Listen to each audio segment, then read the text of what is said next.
What's up, guys? We are back with another video. No course vlog today because today I'm out practicing, trying to improve so that I can continue on the journey of even and or under par. We're pretty much going for under par by October 1st. And so we're here at Cherry Downs on hole 16, the par 5. Just finishing up my practice round. Got Chris, if you saw from the last vlog, he's here.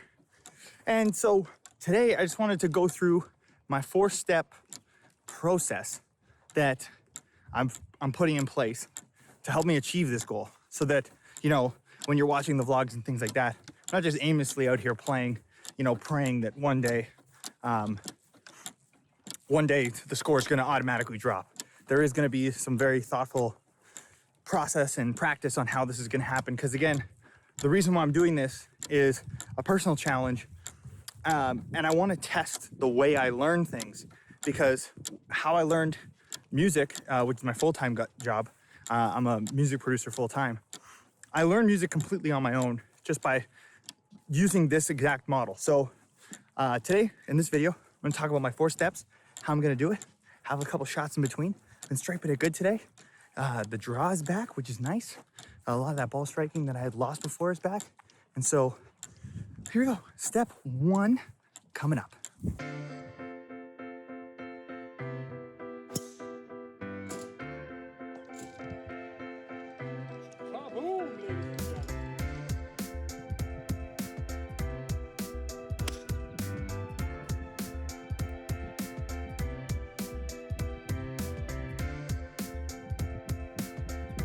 On a 2, let's go.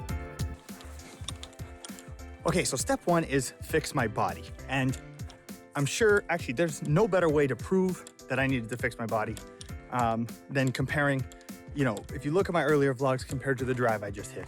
Like, I've never hit this hole in 2. I just hit it in 2, driver 4-iron. Never hit this hole in 2 before. And 2 reasons I needed to fix my body was, 1, from sitting all the time, my posture was horrible, my core strength was atrocious. Like, just sitting down is absolutely terrible for your back, your body. My glutes were like absolutely useless from all the sitting. So I felt the need to like really step that up. And here, I'm gonna show you just 2 quick pictures here. So as you can see, the one on the left is before, and then we have the after. And that's just in the past 8 weeks. During quarantine, I decided to get a personal trainer. I had some weights and stuff in my house. And so I worked out basically 5 days a week, just completely, you know, immersing myself into getting my body golf ready so that I could gain more power, more speed, more strength. Because I also felt that when I was standing on top of the ball, I just wasn't anchored. So fix my body, 100% has been the priority over the past 8 weeks. And now what I'm doing is during the week, I'm gonna work out 4 days a week. Basically, every other day, I have a lifting schedule in the morning, and then I'll hopefully play every day in the afternoon, if not twice a day. And this way I can keep lifting, keep building that strength, keep building that core strength while still playing. So hopefully that'll be a wicked combo. I'm really pleased with how I feel. My endurance hasn't been great over the past couple rounds, but how I feel from a strength perspective and how I feel over the ball, I've never felt this kind of power before. So that feels really, really good. And it's also just nice for your own confidence to, you know, feel good about yourself. So that's exciting. And yeah, so step 1 is fix my body. I've already put that into play, but now we're really gonna crank it up a notch by combining the cardio, which is also, I walk probably 85% of my rounds. I'll only take a cart if I'm super, super tired or if it's super hot out. So I'm also gonna get that factor of the constant walking and the constant cardio build. Those 2 things in combination with each other, I'm really excited to see what my fitness is like by the end of the season.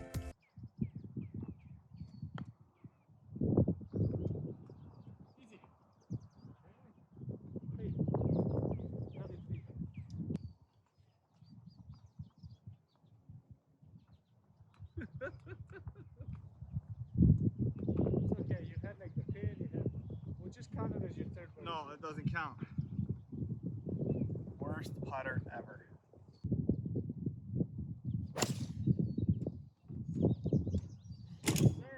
Okay, so step 2 in the process is fix my clubs.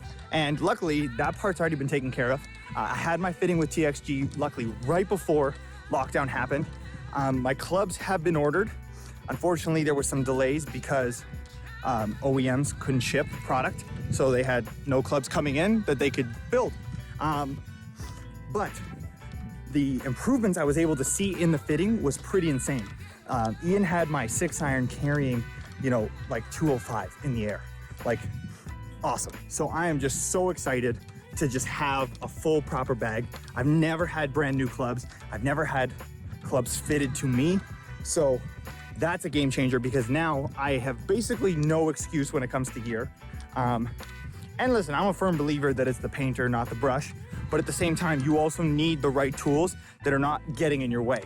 And so having a calibrated set that's built to me, my specs, exactly how I need to swing, I feel like puts me in the best position to compete and obviously cut strokes off my game, because I hit a bunch of squirrely shots sometimes where I go, man, like, I don't know if I felt like I swung it right, but it didn't react the way I thought. So that's huge, and that part is already done. And that compared with fixing my body will be massive, because now with new technology in the clubs, plus my new strength, I feel like my ability to create club head speed and actually gain distance will just be leaps and bounds ahead of maybe some of the people I'm playing against. So I'm very excited to see that happen.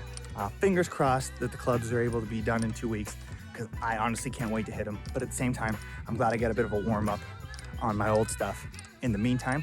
But man, these new ones are sweet, and I'm so excited in a new video to show you all that. Yeah, they're just, oh, they're so cool. Anyway, okay, let's hit this next shot.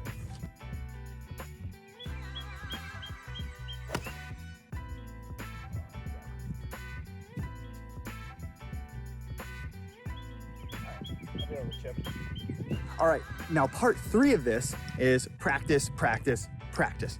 Now luckily I'm fortunate with the membership I have and the access I have to courses, I can practice a ton. So my goal is to play every day.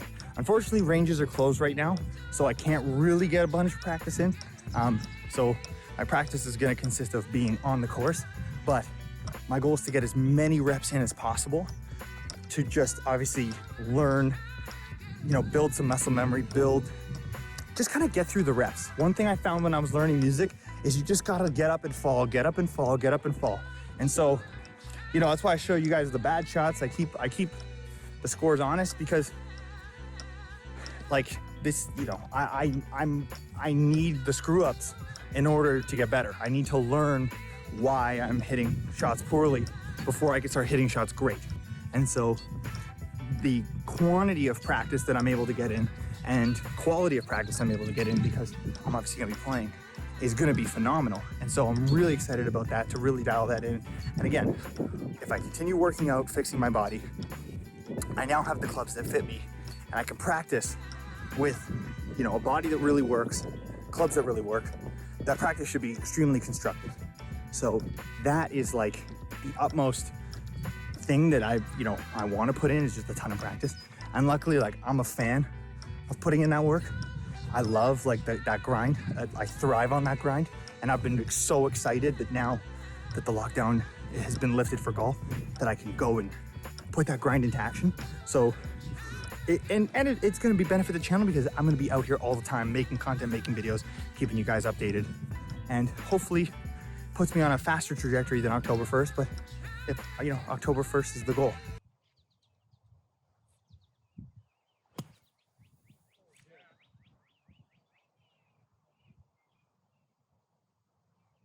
Cool.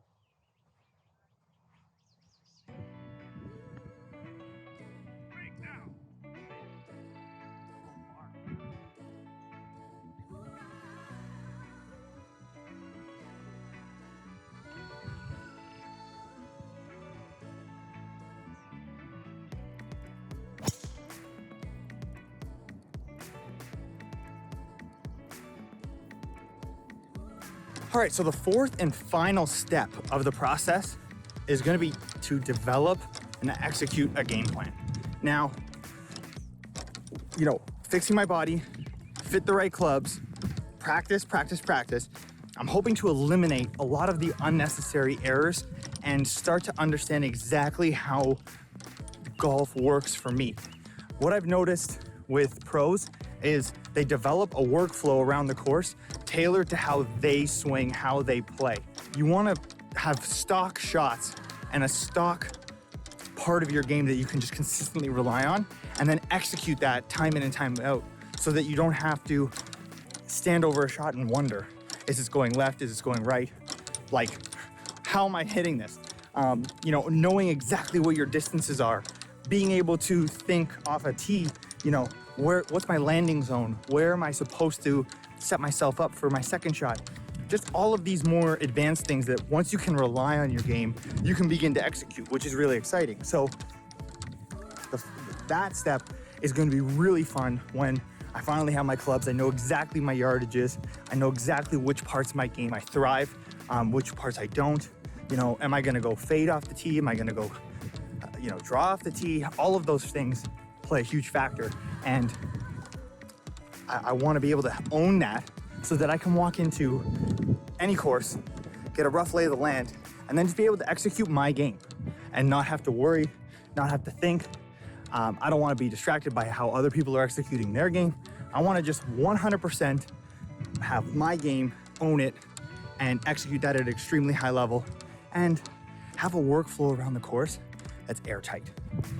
Being able to just move yourself around the course without even thinking, that's the level of freedom I want. And that's where expertise really thrives, is when you can execute it at a high level without having to consciously have, triggers. I personally am not a fan of swing thoughts. I'm a feel guy. I think that's the music side of me. So I just like I gotta feel a certain way and then I can go. And so I like the fact that I don't have to think, and I want to continue on that path. And that's going to be the whole thing. So theoretically, if I do all 4 of these to the best of my ability, there's really no excuse to not hit under par by October 1st.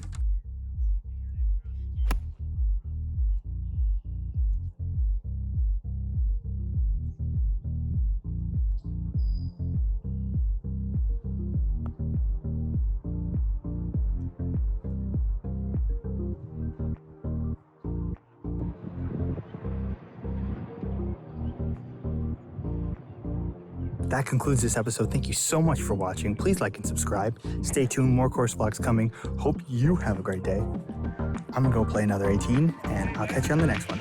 Peace.